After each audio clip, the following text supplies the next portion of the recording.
ಎಲ್ರಿಗೂ ನಮಸ್ಕಾರ. ನಾನು ಇವತ್ತಿನ ವಿಡಿಯೋದಲ್ಲಿ ಹಸಿ ಬಟಾಣಿಯಿಂದ ಒಂದು ಗ್ರೇವಿ ಮಾಡೋದು ತೋರಿಸ್ತಾ ಇದ್ದೀನಿ. ಗ್ರೀನ್ ಪೀಸ್ ಕರಿ.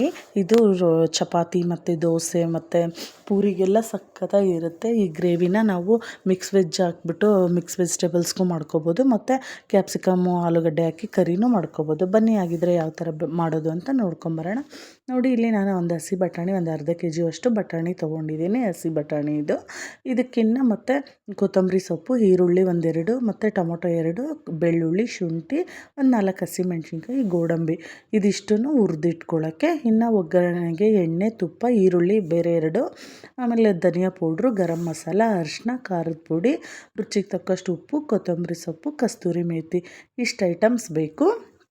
ಇವಾಗ ಫಸ್ಟು ನಾನು ಒಂದು ಬಟಾಣಿನ ಒಂದು 10 ನಿಮಿಷ ನೀರಲ್ಲಿ ಹಾಕಿ ಒಂದು 10 ನಿಮಿಷ ಬೇಯಕ್ಕೆ ಇಟ್ಟಿದ್ದೀನಿ. ಹಂಗೆ ಪಾತ್ರೆಗೆ ನೀರು ಹಾಕ್ಬಿಟ್ಟು ಇನ್ನು ಇದಕ್ಕೆ ನಾವು ಮಸಾಲ ಗ್ರೇವಿಗೆ ಮಾಡ್ಕೊಳ್ಳೋಣ. ಒಂದು ಪ್ಯಾನ್ ಬಿಸಿಗಿಟ್ಟು ಒಂದು 2ರಿಂದ 3 ಸ್ಪೂನ್ ಎಣ್ಣೆ ಹಾಕಿದ್ದೀನಿ. ಎಣ್ಣೆ ಬಿಸಿ ಆಗ್ತಿದ್ದಂಗೆ ಈರುಳ್ಳಿಯನ್ನು ನಾವು ಕಟ್ ಮಾಡ್ಕೊಂಡಿದ್ವಿ ಅಲ್ವಾ, ಒಂದೆರಡು ಈರುಳ್ಳಿನ ಈ ಥರ ಉದ್ದುದ್ದ ಕಟ್ ಮಾಡಿ ಇಟ್ಕೋಬೇಕು. ಈ ಈರುಳ್ಳಿನ ಫ್ರೈ ಮಾಡ್ಕೋಬೇಕು. ಇದು ಒಂದು ಸ್ವಲ್ಪ ಫ್ರೈ ಆದಮೇಲೆ ಟೊಮೆಟೊ ಹಾಕ್ಕೊಳ್ಳೋಣ. ಟೊಮೊಟೊ, ಈರುಳ್ಳಿ ಎಲ್ಲ ಚೆನ್ನಾಗಿ ಫ್ರೈ ಆಗಲಿ. ಈರುಳ್ಳಿ ಟೊಮೊಟೊ ಫ್ರೈ ಆಗ್ತಿದ್ದಂಗೆ ಇದಕ್ಕೆ ನಾವು ಒಂದು 2-3 ಹಸಿಮೆಣ್ಸಿನ್ಕಾಯಿ ತೊಗೊಂಡಿದ್ನಲ್ವ, ಖಾರದ ಪುಡಿನೂ ಹಾಕ್ತೀನಿ, ಹಸಿಮೆಣ್ಸಿನ್ಕಾಯಿನೂ ಹಾಕ್ತಾಯಿದ್ದೀನಿ. ಅದು ಒಂದು 3 ಹಸಿಮೆಣ್ಸಿನ್ಕಾಯಿ ಆಮೇಲೆ ಹಾಕ್ಬಿಟ್ಟು ಫ್ರೈ ಮಾಡ್ಕೊಂಡು, ಇನ್ನು ಗೋಡಂಬಿನೂ ಅಷ್ಟೇ ನಾನು ಒಂದು 8 ಗೋಡಂಬಿ ತೊಗೊಂಡಿದ್ದೀನಿ. ಗ್ರೇವಿ ಚೆನ್ನಾಗಿ ಬರುತ್ತೆ. ಹಿಂಗೆ ಗೋಡಂಬಿ ಮತ್ತು ಶುಂಠಿ, ಬೆಳ್ಳುಳ್ಳಿ ಎಲ್ಲದನ್ನು ಹಾಕ್ಬಿಟ್ಟು ನೀಟಾಗಿ ಇದನ್ನ ಫ್ರೈ ಮಾಡ್ಕೊಳ್ಳೋಣ. ನೋಡಿ, ಈ ಥರ ಕಲರ್ ಚೇಂಜ್ ಆಗೋವರೆಗೂ ಫ್ರೈ ಮಾಡ್ಕೋಬೇಕು. ಇದನ್ನು ಈ ಥರ ಫ್ರೈ ಆದಮೇಲೆ ಸ್ಟವ್ ಆಫ್ ಮಾಡಿಬಿಟ್ಟು ಇದನ್ನು ತಣ್ಣಗಾಗಕ್ಕೆ ಬಿಡೋಣ. ತಣ್ಣಗಾಕ್ಬಿಟ್ಮೇಲೆ ಮಿಕ್ಸಿ ಜಾರ್ಗೆ ಇದನ್ನು ನೈಸ್ ಪೇಸ್ಟ್ ಮಾಡ್ಕೊಳ್ಳೋಣ. ಇದಕ್ಕೆ ಕೊತ್ತಂಬರಿ ಸೊಪ್ಪು ಹಾಕಿ ಸ್ವಲ್ಪ ನೀರು ಹಾಕ್ಬಿಟ್ಟು ನೋಡಿ ಈ ಥರ ನೈಸ್ ಪೇಸ್ಟ್ ಮಾಡ್ಕೊಳ್ಳೋದು. ಇನ್ನು ಪೇಸ್ಟ್ ಮಾಡಿ ಇಟ್ಕೊಂಡ್ಮೇಲೆ ಇನ್ನು ಮತ್ತೆ ಒಂದು ಬೇರೆ ಬಾಣಲಿ ಇಟ್ಬಿಟ್ಟು ಅದಕ್ಕೆ ನಾನು 3 ಟೇಬಲ್ ಸ್ಪೂನು ಎಣ್ಣೆ ಹಾಕಿದ್ದೀನಿ. ಆಮೇಲೆ ಒಂದು ಸ್ವಲ್ಪ ತುಪ್ಪನೂ ಹಾಕಿದ್ದೀನಿ. ತುಪ್ಪ ಹಾಕೋದ್ರಿಂದ ಈ ಗ್ರೇವಿ ಕರಿ ಟೇಸ್ಟ್ ಚೆನ್ನಾಗಿ ಬರುತ್ತೆ.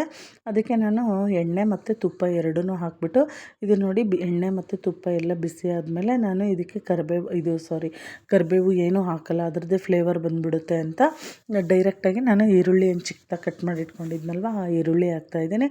ಈರುಳ್ಳಿ ಚೆನ್ನಾಗಿ ಇದು ಫ್ರೈ ಆದಮೇಲೆ ನಾವೇನೆಲ್ಲ ಇದು ಗ್ರೇವಿ ಮಾಡ್ಕೊಂಡಿದ್ವಿ ಅಲ್ವಾ ಆ ಪೇಸ್ಟ್ ಹಾಕ್ಬಿಟ್ಟು ಚೆನ್ನಾಗಿ ಇದನ್ನು ಎಣ್ಣೆ ಬಿಡೋವರೆಗೂ ಲೋ ಫ್ಲೇಮಲ್ಲೇ ಮಿಕ್ಸ್ ಮಾಡ್ಕೊತಾನೆ ಇರಬೇಕು.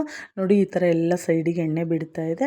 ಇವಾಗ ಈ ಪೌಡ್ರನ್ನೆಲ್ಲ ಸೇರಿಸೋಣ. ನಾವು ಒಂದು ಚಿಟಿಕೆ ಅರಿಶಿನ ಮತ್ತು ಖಾರದ ಪುಡಿ, ಧನಿಯಾ ಪೌಡ್ರು ಮತ್ತು ಗರಂ ಮಸಾಲ ಎಲ್ಲದನ್ನು ಹಾಕ್ಬಿಟ್ಟು ಚೆನ್ನಾಗಿ ಇದನ್ನು ಮಿಕ್ಸ್ ಮಾಡ್ಕೊಳ್ಳೋಣ. ಒಗ್ಗರಣೆಯಲ್ಲೇ ಇದನ್ನು ಅಷ್ಟೇ ನೀಟಾಗಿ 1-2 ನಿಮಿಷ ಫ್ರೈ ಮಾಡಿಕೊಂಡು ಇದನ್ನು 1-2 ನಿಮಿಷ ಫ್ರೈ ಮಾಡ್ಕೋಬೇಕು. ಹಸಿ ಸ್ಮೆಲ್ ಹೋಗೋವರೆಗೂ ಫ್ರೈ ಆದಮೇಲೆ ನಾವು ಏನು ಗ್ರೇವಿ ಮಾಡ್ಕೊಂಡಿದ್ವಿ ಅಲ್ವಾ, ಅದೇ ಜಾರಿಗೆ ನಾವು ನೀರು ಹಾಕ್ಕೊಂಡು ನಮ್ಗೆ ಯಾವ ಥರ ಒಂದು ಗ್ರೇವಿ ಥಿಕ್ನೆಸ್ ಬೇಕೋ ಆ ಒಂದು ಕನ್ಸಿಸ್ಟೆನ್ಸಿಗೆ ನಮಗೆ ಬರೋಂಗೆ ನೀರು ಹಾಕ್ಕೊಂಡ್ಬಿಟ್ಟು ನೀಟಾಗಿ ಇದನ್ನ ಕುದಿಸೋಣ.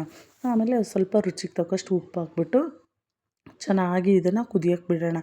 ಈ ಗ್ರೇವಿ ಚೆನ್ನಾಗಿ ಒಂದು 5 ನಿಮಿಷ ಕುದೀಲಿ. ಒಂದು 5 ನಿಮಿಷ ಕುದಿಯೋಕ್ಕೆ ಸ್ಟಾರ್ಟ್ ಆದಮೇಲೆ ಇದು ಎಲ್ಲ ನೀಟಾಗೆಲ್ಲ ಉಪ್ಪು ಇದು ಎಲ್ಲ ಚೆನ್ನಾಗಿ ಗ್ರೇವಿ ಎಲ್ಲ ಹೊಂದ್ಕೊಂಡಾದ್ಮೇಲೆ ನಾವೇನು ಇದಕ್ಕೆ ಗ್ರೀನ್ ಪೀಸ್ ಏನು ಬೇಯಿಸಿಟ್ಕೊಂಡಿದ್ವಿ ಅಲ್ವಾ, ಹಸಿ ಬಟಾಣಿನ ಇದಕ್ಕೆ ಮಿಕ್ಸ್ ಮಾಡಿಬಿಟ್ಟು ಮತ್ತೆ ಒಂದು 5-10 ನಿಮಿಷ ಚೆನ್ನಾಗಿ ಇದನ್ನು ಕುದಿಸ್ಬೇಕು. ಹಂಗಂದರೆ ಗ್ರೇವಿ ಮತ್ತು ಬಟಾಣಿನೂ ಎಲ್ಲ ಹಸಿ ಬಟಾಣಿನೂ ಎಲ್ಲ ನೋಡಿ ಒಂದು 10 ನಿಮಿಷ ಇದನ್ನು ನಾನು ಬೇಯಿಸಿಟ್ಕೊಂಡಿದ್ನಲ್ವ, ಇದೇ ಒಂದು ಗ್ರೇವಿಗೆ ಈ ಬಟಾಣಿನೂ ಎಲ್ಲ ಚೆನ್ನಾಗಿ ಹಾಕ್ಬಿಟ್ಟು ಮಿಕ್ಸ್ ಮಾಡಿ ಒಂದು 5 ನಿಮಿಷ ಚೆನ್ನಾಗಿ ಇದನ್ನು ಕುದಿಸೋಣ. ಈ ಬಟಾಣಿನೂ ಈ ಮಸಾಲ ಎಲ್ಲ ಹೀರ್ಕೊಂಡು ಫ್ಲೇವರು ಚೆನ್ನಾಗಿ ಬರುತ್ತೆ. ಆಮೇಲೆ ಇದಕ್ಕೆ ಲಾಸ್ಟಲ್ಲಿ ಒಂದು 5 ನಿಮಿಷ ಕುದಿಯೋಕ್ಕೆ ಬಿಟ್ಬಿಡೋಣ. ಇನ್ನು ಲಾಸ್ಟಲ್ಲಿ ಇದಕ್ಕೆ ನಾವು ಕೊತ್ತಂಬರಿ ಸೊಪ್ಪು ಮತ್ತು ಕಸ್ತೂರಿ ಮೇಥಿ ಹಾಕಿದರೆ ನೋಡಿ ಒಂದು ಒಳ್ಳೆ ರುಚಿಯಾದ ಘಮಘಮಾದ ಒಂದು ಗ್ರೀನ್ ಪೀಸ್ ಮಸಾಲ ಎಷ್ಟು ಈಸಿಯಾಗಿ ಬೇಗನೆ ರೆಡಿ ಮಾಡ್ಕೋಬೋದು.